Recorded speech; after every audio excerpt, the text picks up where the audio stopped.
Hi, and welcome to A Walk Off the Bike Path. My name is Joe Galliette. I'm your host.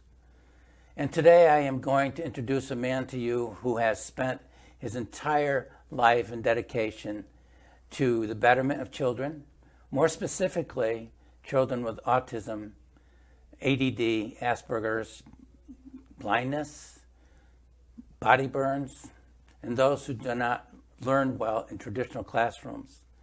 His name is Dr. Paul Picciano. Paul is the founder and director and principal facilitator at Picciano, a revolutionary futuristic system that restores functional normalcy in the human brain. Paul is also the founder of the Centers for Neurofunctional Restoration Incorporated, a not-for-profit 501c3. Sorry, Paul, I didn't mean to flub that up on you. In addition, he is the founder and the owner of ISD, the Institute of Self-Defense in Farmington, Connecticut, in which he holds a master's black belt ranking in the arts of Taekwondo and Hapkido. He has earned a doctorate in cell biology, and it's related to human cancer studies and his subspecialty in neurobiology. Paul and I were neighbors in 1973 when we lived on the same street. Paul started his journey then. From time to time, we see each other and catch up on our lives. But this time, when I caught up to him, I was blown away with his new lofty goals.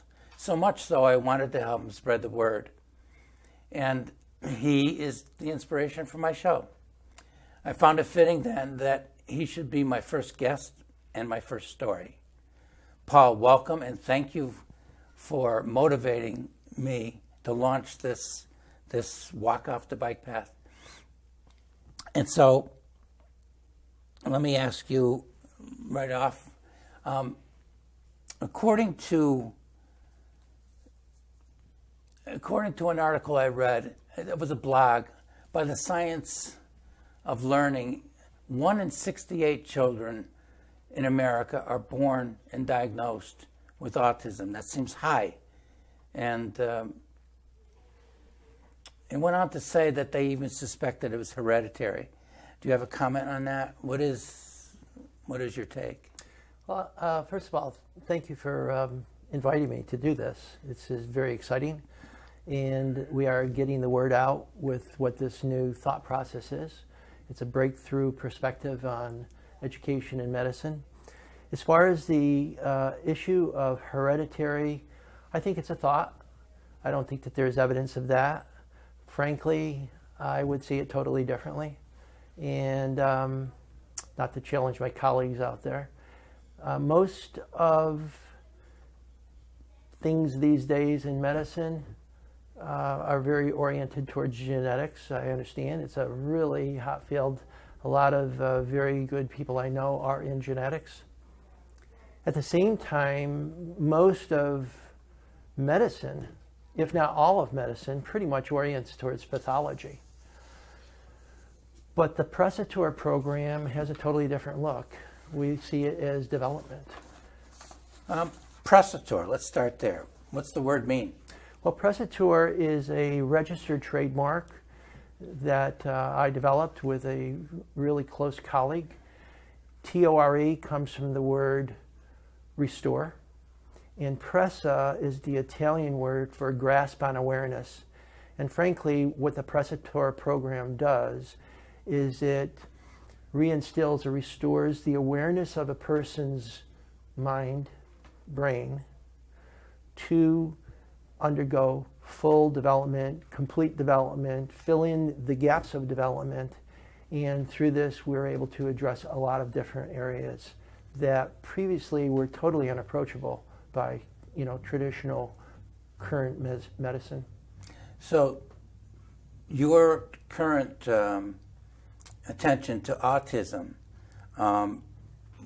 did you single that out or as something that is specific to what you want to work on? Because I know you work with other facets of people's lives that are in need of help. Mm-hmm. So are you just doing autism, or are you going to be doing something in addition to autism? Are you going to be addressing things like older people? I know you're working with someone with prosthetics, burn victims, walking. Can you talk a little bit about that and the different segments of that you want to establish, that you want to Yeah, you know, this has been a pursuit that found me. I didn't find it. One day I felt just an observation while I was actually studying for my doctorate in cell biology cancer studies. And my thesis was on cancer inhibition or stopping cancer cells from growing. I felt that there was a different way of doing things, and I became obsessed with this area of neurobiology. My interest has always been in developing and working on a new characterization of how the mind and body works. And what it developed into was a study of development as directed by human design, such that when I can apply, what I found was that I could apply my findings towards helping children do various things that previously were unknowable of how to do that. My first client actually was someone who had vision impairment since birth. She was 100% blind, and we taught her how to move around freely as if she could see. We taught her how to be educated in a classroom, and from that came understandings of walking, education, all sorts of areas. Then the next phase of that seemed pretty logical to me, because it had elements of what I had to help her with, was to look at autism. In my opinion, autism is the flip side of blindness. In blind, body is perfectly fine, but they can't see, they can't collect data, they can't collect information with which to process their thoughts. And once that bring about expression, but you need those thoughts, you need information to express yourself as relates to the world and as relates to other people. In autism, what I found is that they're unable to express themselves, and they don't have the data to collect to actually develop a vocabulary or a means of expressing themselves. So they can't really process thoughts. But at the same time, when we start to normalize these children, they turn out to be so gifted that it's beyond comprehension based on what it is that this human couldn't say. And it taught me something else, that no matter what the issue is with children or adults that can't express themselves or can't even begin to, or are sort of trapped within themselves, they're every bit more human, if not more human, because of the dignity that they possess. So autism was that, and then we moved on to dementia and learning in traditional classrooms with so-called childhood disabilities in terms of learning.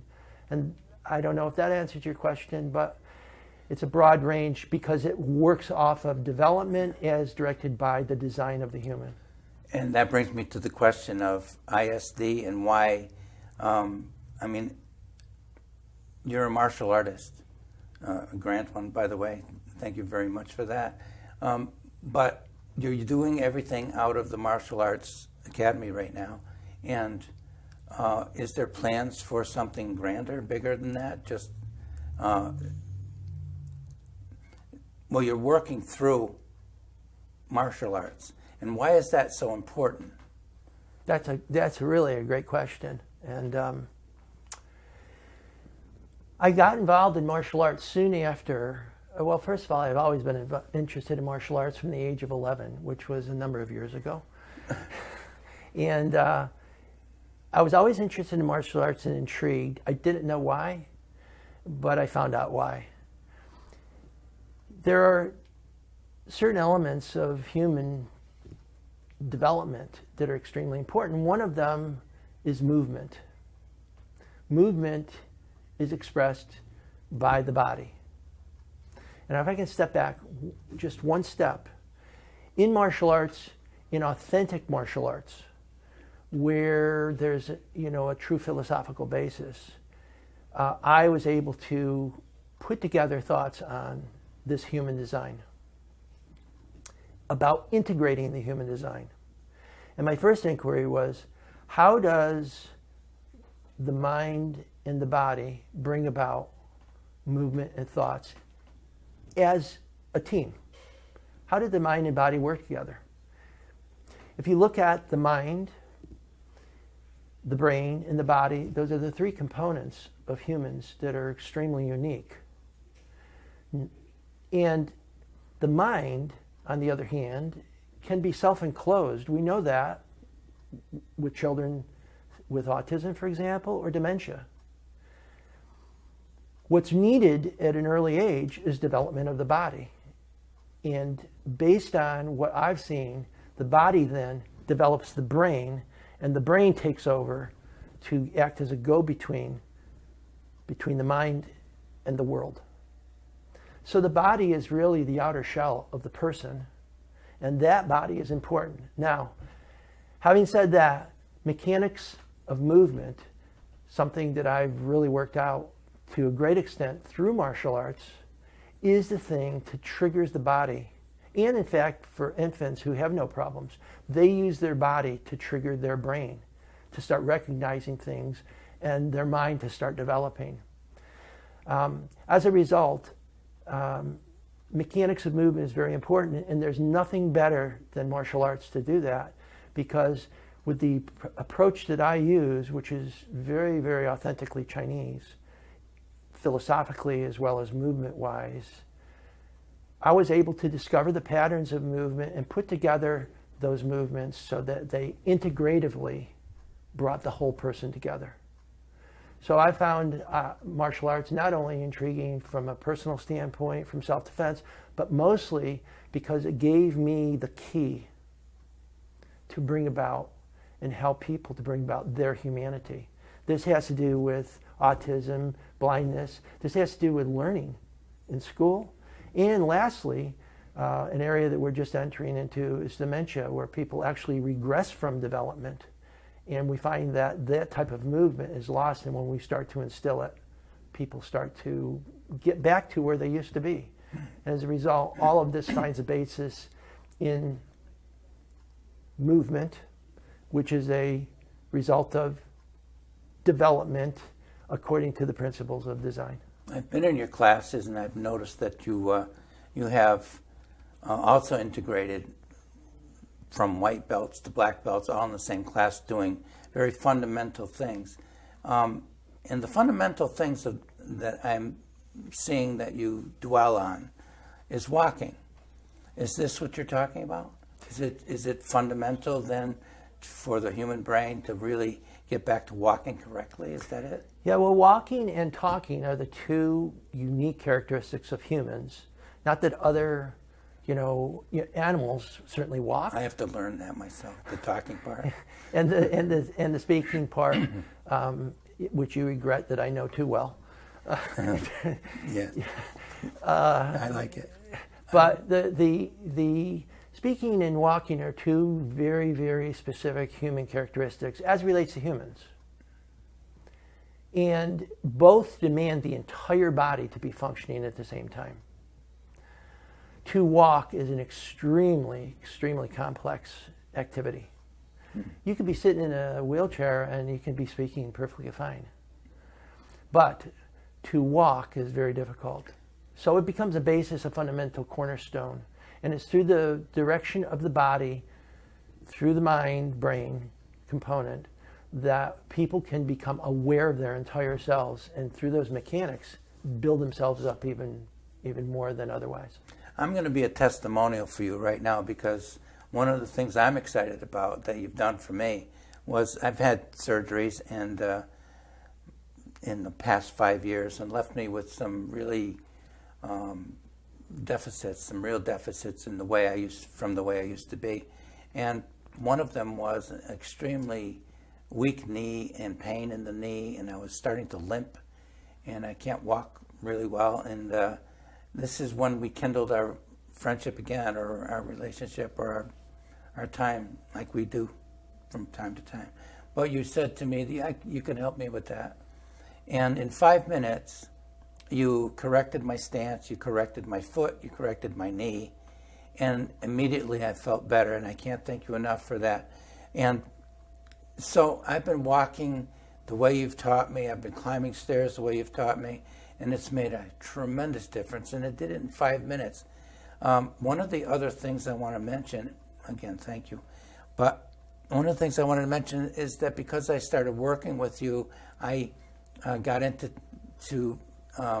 interviewing other people who gave testimonials, and they range, and they just range. There's all kinds of things that you're dealing with, and my suspect is that you design your program for each one of these and based on what they actually need.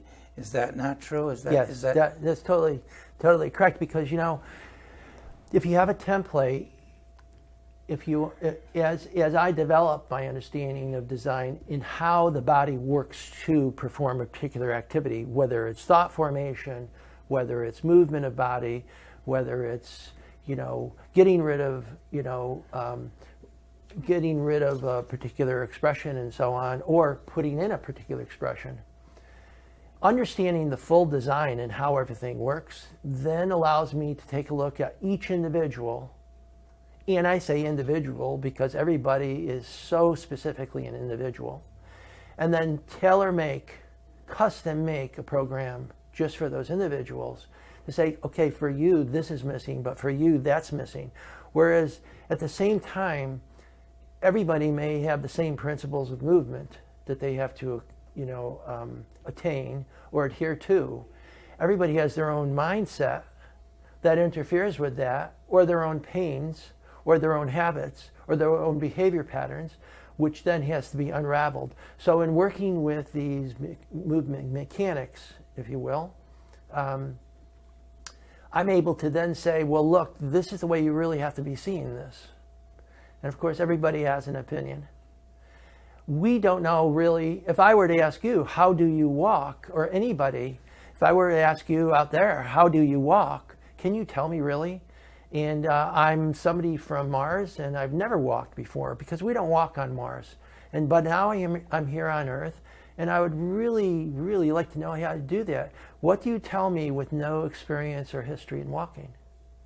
And most people say, well, you move one foot in front of the other. To me, that's the equivalent of saying to someone who slept on their arm and their arm is asleep, just move your arm. Well, you can't even feel your arm. You don't even know what move means, because every word has an experiential history. So everybody is an individual, and I say that philosophically as well as case study-wise. Each person has to be treated as an individual. Each person has to be seen as an individual and not as a statistical case that comes out of a textbook. And that's where human development comes in, to complete the development of a person, to correct the development of a person, or the strain from development, to correct what has been drifting from their actual design.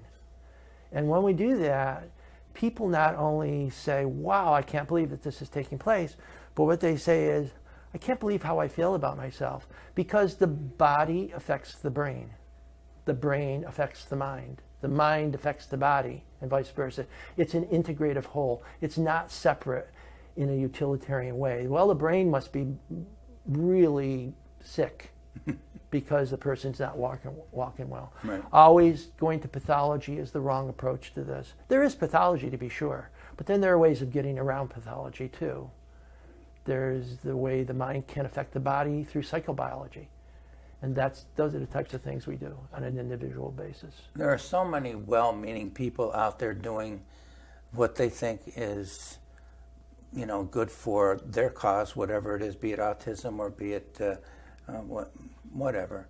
And what makes your approach different from the rest? What makes it not superior? But I think we've been talking about that. But can we sum that up, and what's so different from what has already been established in addressing autism versus what you're doing? Is there a difference that you can define? Well, first of all, you're right. There are enormous numbers of people who are very well-meaning. And there are enormous numbers of people who are also creating some really beautiful PCs until Apple came along. And they just saw, and Steve Jobs just saw something differently. I see things differently. I took my life as an obsessive love to look at the complexity of human design and behavior, thought and expression, to simplify it in a way that could be tailored for each individual. In doing that, I was able to see, again, design and development. Development brings about design. Design dictates the development, and deviation from that creates many of our issues. So that one thing that can be said is that when I'm opposite someone who is autistic, I don't see them as somebody who's broken. I see them as somebody who can be complete with tremendous potential. They're humans. And so when I see them, I don't give them therapy. I don't caretake. I always move them towards pure, normal functionality by simply sharing my knowledge, making a connection with them. It said, there was an individual who said, true education doesn't come mouth to ear, it comes heart to heart.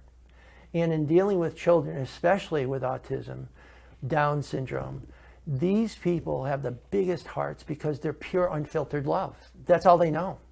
And basically speaking, when you interact on pure love with knowledge, with goals, with insight, they just respond. It's like feeding a bird, and the bird is always coming to you because they know that you're their friend. Well, we're almost out of time, but I want to suggest that the people listening out there, if you want to help or you want to know more about what Paul's doing and how he can help you and how you can help him, we're going to post some emails and addresses to the end credits here, so be sure to wait for them. Our time, like I say, is almost up, but I just want to touch on one thing that we haven't touched on that I know that's happening. You have a school, or not a school, a facility in mind for dealing with all of your endeavors, but they were separated in such a great way. You had I want to say there's the, and I don't have it right in front of me, and I did. I can actually go through that. Yeah, do that. Yeah. Well, first of all, Prestator is the name of the program that forms the basis for the name of an entity that I established with the state of Connecticut called the Prestator Group, LLC. Mm-hmm. And under that umbrella, there will be a number of facilities, namely Prestator Academy, that will be unlike anything ever done in education for children who don't learn well in traditional classrooms, for which I've done consultation work already. An adult autism center, and a movement mechanics institute for correcting gait problems, whether it's due to visual issues or, all sorts of problems with that. We're also going to be affiliated, and this is top to bottom. The children who will be invited into this school will not be selected in the corner on the basis of their ability to pay or anything like that. Our not-for-profit Centers for Neurofunctional Restoration will be facilitative in that, as well as other ways of doing that. And I'm really looking forward. We're going to be building this in the locale. Yeah, and it's going to be quite a different school and quite a different thought process. Where will it be located? We're intending that it be located in the Farmington, New Britain area. Okay. and we have yet to select the exact spot. I know you, and I know you very well, and I know that your heart is big as gold. And this is an expensive endeavor. How are you going to get funding for this? What is your plan? We're already looking at the possibility of a strategic alliance with a company. In addition, we're going to be launching a crowdfunding campaign at a very high level profile with some great volunteers who are coming forward from all sorts of industries. We are out of time, so I want to thank you for coming so much. And will you come back? I certainly will. There's so much more to talk about, and I stumbled at the beginning, and I thought that I would say something like, for your entertainment, you can just laugh at the way I conducted myself here today. But the content was great. I am glad that I stumbled onto you.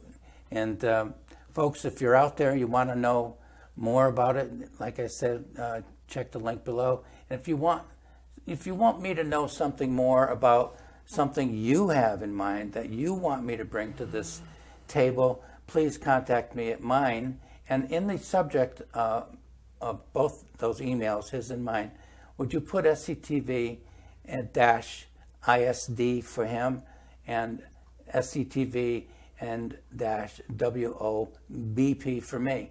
Thank you very much for coming and letting me into your living room, your homes for this. I'll meet you again. Thank you, Joe. When they take a walk off the bike path.